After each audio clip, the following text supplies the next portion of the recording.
Despite appearing primitive compared with today, hygiene was still an important part of life during medieval times. Of course, without modern conveniences like indoor plumbing, they did not enjoy current standards of cleanliness, though they certainly had practicality when it came to performing hygiene with limited resources, which makes you wonder what hygiene was really like in medieval times. We discovered that the majority of people wanted to keep clean, though limited resources and availability prevented most from doing so according to modern standards. During the Middle Ages, sanitation practices would depend on where you lived, the local environment, your position in society, and customs. Therefore, the following are generalized observations concerning medieval hygiene practices. It is interesting to note that cleanliness was admired in medieval culture, and many tried to be clean regardless of their personal circumstances. At a bare minimum, it was expected that one regularly washed their hands from a basin before and after eating. This was very important in a period where eating utensils were not widely available, and the peasant class resorted in large part to eating with their hands. In the Middle Ages, it was common etiquette to wash your face, hands, and feet in the morning. These practices were accessible for peasants since the water requirements were much lower than a full bath. Full baths were seldom taken by peasants, if ever. Obtaining water from a river, stream, or well involved considerable labor, and many lacked a properly equipped area in their modest dwellings to have one. Therefore, they often bathed outside. With the lack of outside bathing during winter months, peasants in particular suffered from very poor hygiene at that time. During this season, many were limited to cold water basin washing in jugs. For the wealthy few, baths would take place in a wooden tub or half barrel. However, even those that could afford this luxury would only take full baths once a week at best. In addition, it was not uncommon for people to have a full bath just once a year. For those peasants that practiced cleanliness, it was often done with water to which they added herbs and flowers for pleasant scents. People thought pests would not like these aromas, though often their bathing water was not the cleanest. Soap, when it could be obtained, usually consisted of a salt and lime mixture. After washing, using perfumes, and wearing small bags of scented herbs, often rubbed under their arms, acted as a medieval deodorant.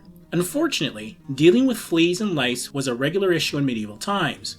Therefore, considering the peasant life of working long hours in fields, cleansing dirt as well as preventing lice, fleas, and other pests was a desired routine. To help combat lice in hair, grooming instruments were made with extra combs. Though if grooming combs could not be afforded, people would pick lice with their hands from each other's hair. For the middle classes in medieval Europe, public bathhouses became available after the 11th century. Though with periodic spreads of plagues and disease outbreaks, their popularity decreased significantly by the beginning of the 16th century. As for the wealthy, they used their resources to bathe at home with heated water in a full tub. When it came to grooming facial hair, many did not shave at all. For those that did, they shaved once a week on average. These men often used the services of a local barber, since mirrors were small and cloudy, making it difficult to see a clear image. Now we shall look at the issue of human waste. With homes having no indoor plumbing, outhouses were often shared with others in a community setting. If these facilities were not available, people would have chamber pots or buckets to deal with excrement. Since toilet paper was not used in Europe at this time, they wiped themselves using straw, moss, leaves, or hay as it was available. Afterwards, their waste was emptied into nearby rivers, streams, or cesspits. Cesspits contained garbage along with human waste, which made for a fetid stew of refuse. Cesspits were emptied by professional laborers called gone farmers or nightmen in medieval England. It was not uncommon to use these contents as fertilizer for nearby fields. As for wealthy households, they relieved themselves in a toilet which consisted of a bench over a whole opening. This waste method deposited their excrement into a cesspool. Unfortunately, due to improper construction, these community cesspits often contaminated surrounding groundwater and soil. In addition, without running water in modern sewer systems, human waste could not be disposed of in a safe manner. Therefore, diseases like cholera and other waterborne illnesses were common. This waste also became a breeding ground for vermin, fleas, and lice, which carried diseases such as plagues. When modern society thinks about medieval people dumping chamber pots out windows and relieving themselves in public areas, we should recognize these were not accepted practices. Many places had established laws to prohibit this kind of behavior. Nevertheless, these actions did not prevent some people from disobeying these rules. Therefore, the stench of streets in medieval towns and cities would be quite noticeable to our modern sense of smell. Medieval peasants often layered clothing, wearing linen or cloth undergarments beneath woolen outer layers. Though due to a lack of resources, many peasants survived on one set of garments, mended and replaced when they could afford to do so. For those that owned 2 sets or more, they changed them once a week. During warmer months, peasants often slept naked, lessening their requirements for wearing and washing clothing. If they had no money available for a professional laundress, people would wash their own clothes. Peasants washed soiled clothing in a river or stream. They would often do their laundry using urine and white ashes as a lye mixture along with crushed herbs for scent. As one may imagine, the lack of modern feminine hygiene products posed a real challenge in medieval times. During the Middle Ages, women used absorbent moss, torn rags, and small twigs wrapped in cloth as menstruation pads, though it is likely there were women that used none of these methods and bled on their clothing. At nighttime, many medieval peasants slept on straw beds.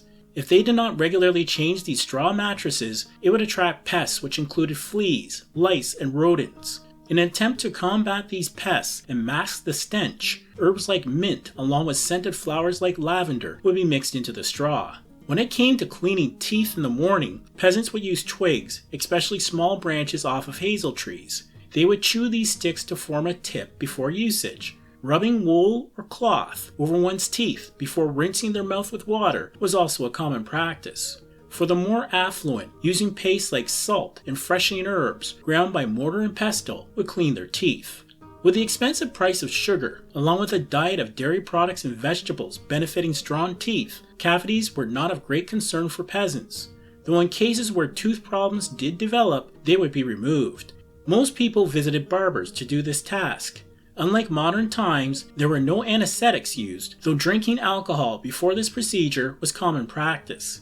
Operating without sterilized tools could present another infection problem for the patient after this painful procedure was completed. During the Middle Ages, there was a lack of medical knowledge concerning the relationship between cleanliness and diseases. At that time, doctors thought that 4 humors, which were blood, black bile, yellow bile, and phlegm, were fluids present in the body. These humors were believed to be connected with organs, the 4 elements, 4 seasons of nature, and celestial bodies. Medieval doctors thought the body would be out of balance when these 4 humors were not in harmony, resulting in illness and disease. Today we know that keeping the body clean, along with proper waste management, would have prevented a great number of these parasites, diseases, and infestations from occurring. Speaking of parasites, medieval people were preoccupied with preventing or ridding their bodies and households from bacteria and disease. Potions and ointments were developed from various herbs to combat these unhealthy conditions. Other questionable solutions included smelling lavender scents to rid one of lice nets and using smoke or steam to get rid of mites. After the Black Death plague, hygiene became of increasing concern for many communities. Eventually, as institutions of learning spread across Europe, advanced medical knowledge and practices became available to help improve medieval hygiene. This included establishing hospitals and researching the effectiveness of antiseptics, such as using wine to treat wounds.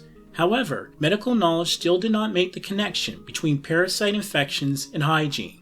Thankfully, we have gained greater medical knowledge since medieval times and do not have to experience their harsh conditions. Though in the future, people may look at our current hygiene standards as dated and unsafe practices. Thank you for supporting us at Medieval to Modern. Please be sure to watch another episode shown at the end of this video. Also, be sure to like, subscribe, and comment. I wish you good tidings as we remember that sharing knowledge has been a noble deed throughout the ages.